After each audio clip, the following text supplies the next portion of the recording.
সকাল সকাল উঠে ব্রাশ করে চলে গিয়েছিলাম একটু শপিং করতে। তো আমি কিছু শপিং করে নিয়ে আসলাম, এই কিছু কসমেটিক্স আর কি, সেগুলো আর আপনাদেরকে আজকে দেখালাম না। আজকে আমার পুরো দিনটা আমি বাগানের এই পাশেই স্পেন্ড করব আমার গাছগুলোর সঙ্গে। হ্যালো বন্ধুরা, আসসালামু আলাইকুম। সবাই কেমন আছেন? আশা করছি আপনারা সবাই ভালো আছেন। অপরিষ্কার জায়গা আমার একদমই দেখতে ভালো লাগে না, কিন্তু আমাদের বাগানের এই পাশটাতে যতটাই পরিষ্কার করি না কেন তাও আবার সেম অপরিষ্কার হয়ে যায়। এটার একটা কারণ আছে, সেটা হচ্ছে উপরে অনেক বড় বড় গাছ আছে, আমের গাছ, কাঁঠালের গাছ, লেবুর গাছ, সাজনার গাছ। এই গাছগুলো থেকে পাতা পড়ে প্রত্যেক দিন, আর প্রতিদিনই নোংরা হয়ে যায় বাগান। বেশ কিছুদিন ধরে আমার গাছগুলোকে আমি একদমই সময় দিতে পারছি না, আর আমি আমার বেশিরভাগ ফ্রি টাইমগুলো আমার গাছগুলোর সঙ্গে স্পেন্ড করি। গাছ লাগাতে আমার ভীষণ ভালো লাগে, আর সেগুলোর পরিচর্যা করতে, পরিষ্কার করতেও ভীষণ ভালো লাগে। তো সর্বপ্রথম আমি ভাবলাম যে গাছগুলো যেহেতু এই জায়গাতে আছে, তো এই জায়গাটার নোংরাগুলো আগে পরিষ্কার করতে হবে। এজন্য আমি খুব ভালো করে এই জায়গাগুলো ঝাড়ু দিচ্ছিলাম।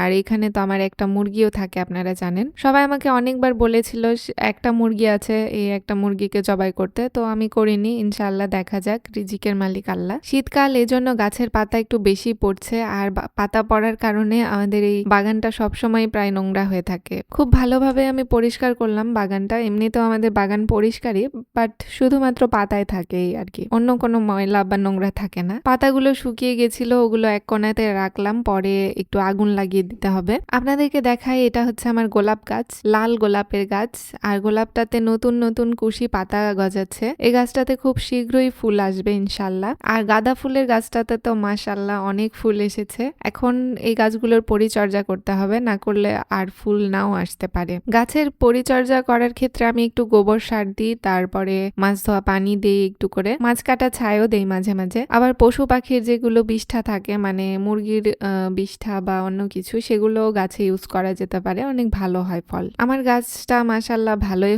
হয়েছে।